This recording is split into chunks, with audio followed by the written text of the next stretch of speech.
we're going to work out the density of some irregular objects that sink. To work out the density, we need to know the mass of the object and its volume. Finding out the mass is fairly straightforward. So to find out the mass of this stone, I'm just going to pop it onto top pan balance. And this electronic balance tells us the mass is 14.29 grams.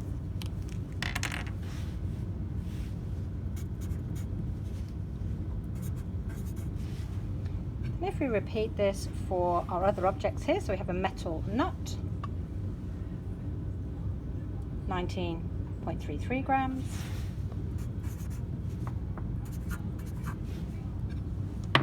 And our piece of irregularly shaped blue tack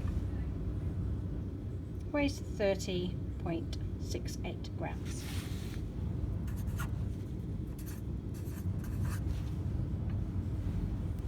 Now we need to work out the volume of these objects, and it's a little bit tricky because they are irregularly shaped.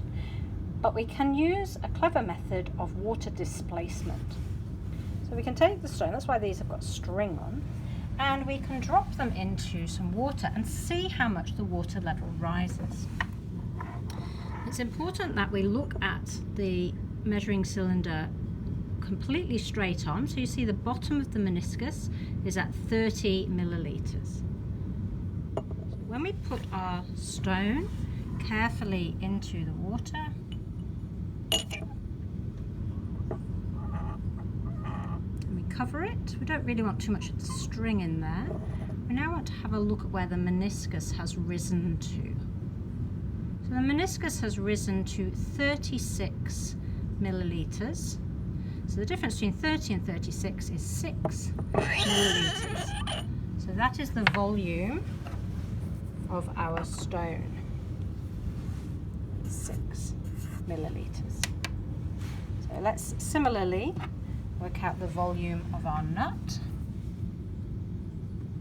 The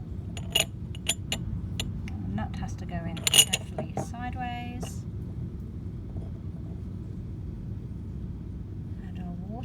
Has risen to 33 milliliters.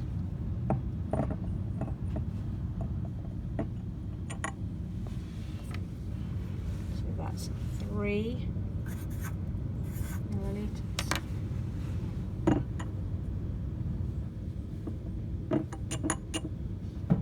It's not coming out very easily.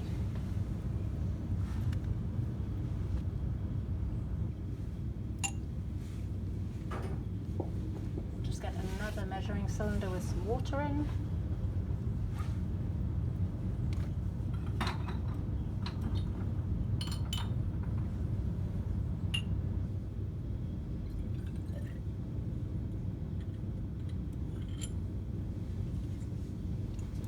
Okay, so we have another measuring cylinder here. We'll just double check our starting volume.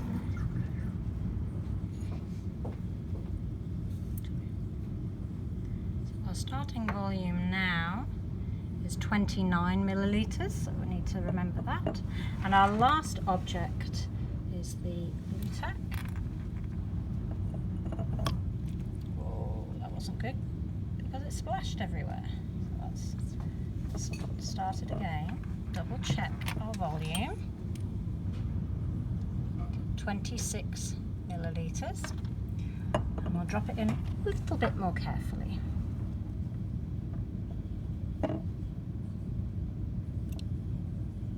Okay, that's a little bit more accurate. Let's have a look at the new volume. So it started at 26, it's now at 43.5. So 43.5.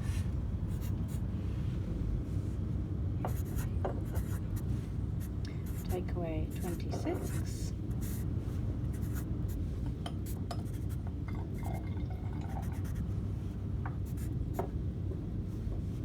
So 17.5 milliliters. Okay, and now we can calculate the density by taking our mass, dividing it by our volume, And let's see if you can work out which of those objects, the stone or the nut or the blue tack, were the most dense.